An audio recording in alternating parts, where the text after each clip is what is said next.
So with a little bit of a look back and certainly a look forward, how do you see the market fundamentals playing out this year? Oh, man. I bet you asked that question of all your guests today, right? How do you see an ocean freight market in a world where we're in what some people have called a perma-crisis? I recently took a little bit of a reckoning with the notion of black swan events. We're very fond in this industry of labeling any adverse event a black swan event, right? Because it kind of gets us off the hook with our management. Black swan event is a euphemism for, it's not my fault, boss. Nobody saw this coming, right? And I think we're overusing that phrase, right? Black swan events have an actual pretty strict definition by the guy who originally wrote the book.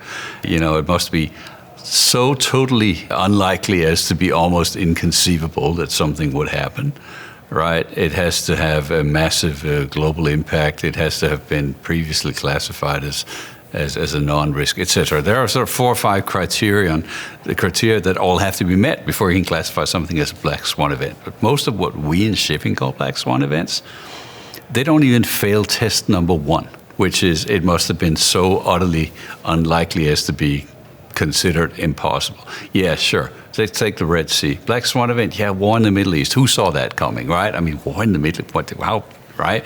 Pandemic, the effects of a pandemic, potentially, right? Floodings in Thailand in the flooding season, black swan event? I don't think so. Not unexpected. Right? We have all these things that we call black swan events, which are not, right? What we're in is what some people instead, much cleverer than I, have labeled the perma-crisis. And I think this is the state we have to get used to, that there is always something. And because we've globalized the economy to the extent that we have, when there is something, it's likely to have knock-on effects that nobody saw. The law of unintended consequences and all that. Now, we're still dealing with the Red Sea, right? We don't know whether that opens or it doesn't open. We're still dealing with war in the Middle East that may or may not end. We're dealing with a new administration in the United States that's upsetting the apple cart. Let's stay there and not go any further into that. But they're certainly creating waves, and these are waves that have huge impacts in our industry. In all industries, but since our industry serves all the other industries, it has obviously knock-on effects on us. Is that a black swan event? No, not a black swan event. These are permanent things that keep coming at us. And so it's important to bear that in mind before you make really self-assured predictions on what the market is going to look like. I've sometimes said to people, if I knew what the market was going to look like in 6 months, we'd be having this conversation on my yacht in the Bahamas, right? Because I'd be trading futures like crazy and shorting who I needed to short. But sadly, we're not on my yacht, and we're also not in the Bahamas. And you can't predict these things. What you can predict with a certain amount of certainty is that the market, I think, in 2025 is going to behave exactly like the market behaved in 2024. There will be ups and there will be downs. We have some overcapacity now. We have potentially dramatic overcapacity if Suez reopens for passage. We have systemic overcapacity coming just because there are more ships being built. There are not as many ships coming out this year as there were last year, but there are not a few ships coming out. There are a lot of ships coming out. So you have all these things at the same time as the world finds itself in a very, very unexpected political situation that can potentially severely disrupt or alter trade, right? So we say disrupt trade. Over here, that means there won't be a lot of cargo coming into the U.S. Yeah, but there'll still be cargo. It'll be flowing elsewhere. So whatever happens, trade is water. Water always finds a way, right? Someone's moving. One way or the other. But can you predict what the impact is? No, not really. Can you hedge? I would actually say with the blows we're getting now, no, I actually don't think you can. What you can do is you can spread your eggs over many baskets, not just in terms of carriers and forwarders and other service providers you work with, but also over countries you source in and countries you sell to and countries you buy from. And that is happening out there. I think we're already seeing trade flows either building or growing dramatically out of Vietnam, for example, is a big example. Cambodia is big. Thailand is big. Jakarta is growing. Indonesia is growing. I think you're going to see more of that. And maybe a shift from, post-pandemic, everybody said the new sourcing strategy is China plus one, right? We can no longer just get all our stuff from China. That's dangerous. We saw what happened, so it's going to be China plus one. If these knocks continue, I'm going to be controversial, which I'm known to be sometimes. I'm going to say that the new purchasing strategy could be 2 or 3 plus China, not China plus one, sort of a reversal of that, just to hedge your bets. I'm already seeing some of that. Maybe not 2 or 3 plus China, but definitely China plus 2, China plus 3. At what point does that flip? It could. It could. So I can't predict. What I can predict is that rates will go down over the next 2 months. They will then go up because we'll all be hit with GRIs and peak season surcharges, and then they will probably flatten, and then we'll go down again. But that's every year, right? It's not when it goes up and when it goes down, or whether it does or whether it doesn't. It's about how much does it go up or how much does it go down.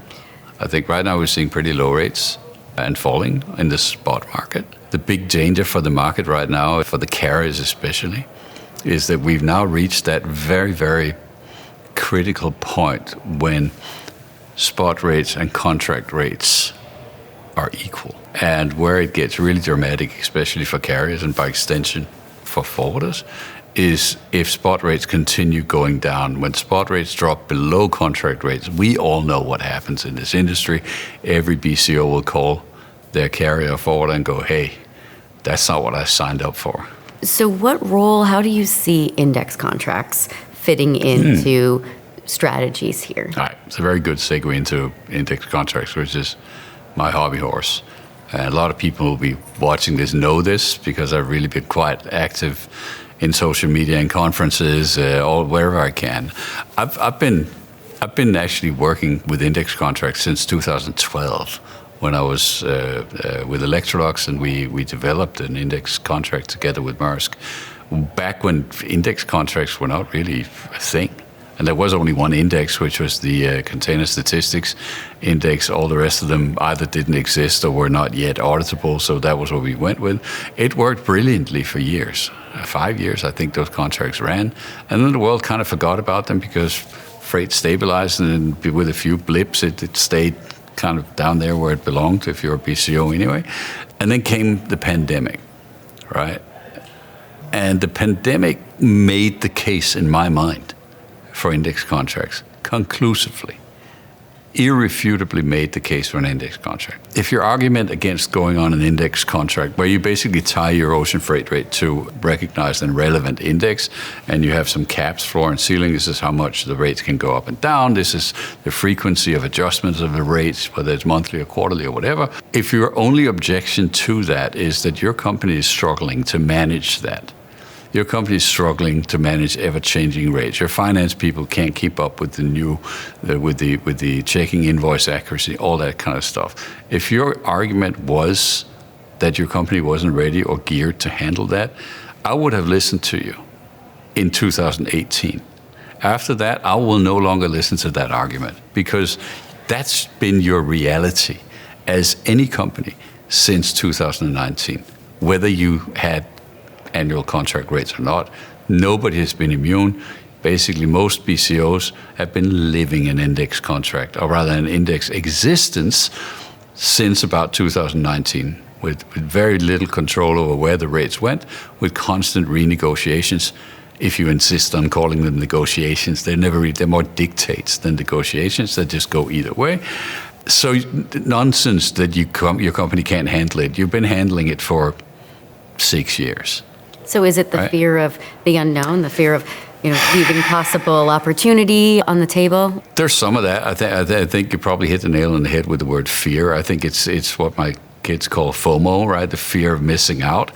The drive within procurement organizations and sales organizations on the other side of that equation to win are huge, and they've driven lots of success and growth and built lots of fortunes over the years, right? And of course, an index contract takes a lot of that away, the whole dopamine rush of a well-placed tender saving the company $10, $20, $30 million.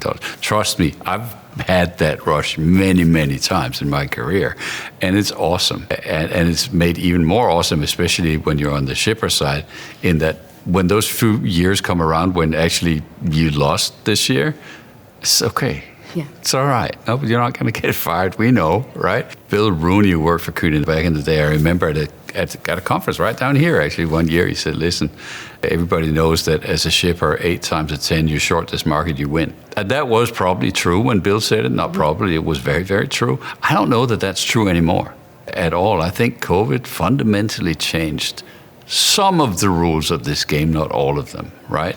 But the idea anymore that we can sign these 1-year fixed contracts with a few bunker adjustments here and there, I don't think that'll ever come back. There were certain elements of the business that that felt like they changed across the board. COVID happened, we all sort of changed how we looked at things and came to this new conclusion together. But it doesn't feel like that. Would you say we got to a 50% level on changing opinions around contracts? I think we got to more than that. I think there's 5,000 people walking around down there now knowing full well that something's got to change, right? And that something has changed. I don't think there's anybody down there walking around anymore thinking that the 1-year fixed contract with floating bunker is really that viable anymore. And I don't think anybody thinks that. Where people are lost is how do I react to that? And it's not just about how do I negotiate rates. It's also a lot about risk management. Risk is not just financial. Let's tackle this issue of the risk of rates going up, for example, or down. In a manufacturing company, which I've worked for 2 over almost 20 years, the dirty little secret is that ocean freight is like less than 1% of the value of what's in that container. Right? If it goes up or down $100, $200, $300, up or down, it actually really doesn't matter too much. There is a small segment, like traders who work on razor-thin margins, who live hand-to-mouth. Okay, it matters to them, I acknowledge that.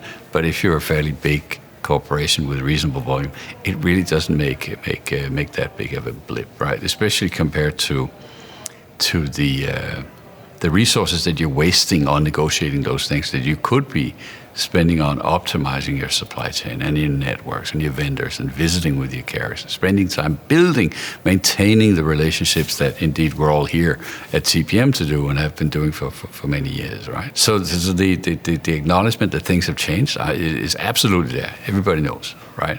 But what to do about it, I think people are still trying to find the right formula.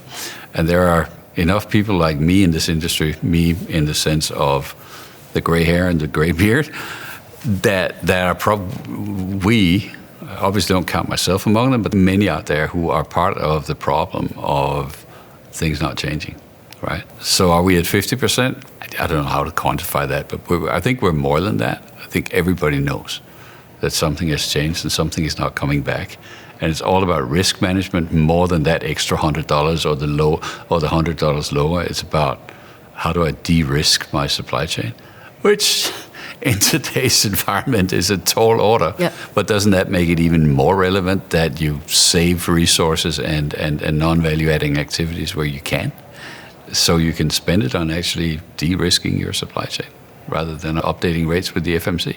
What is one thing that, looking at people at TPM and people in our industry, something that is not being talked about enough? Long-term relationships. This is going to sound really weird, right? Long-term relationships. People come here to build relationships. For some of us, TPM is more high school reunion than a conference. A lot of us come here to negotiate more than we come to see the panelists, unfortunately.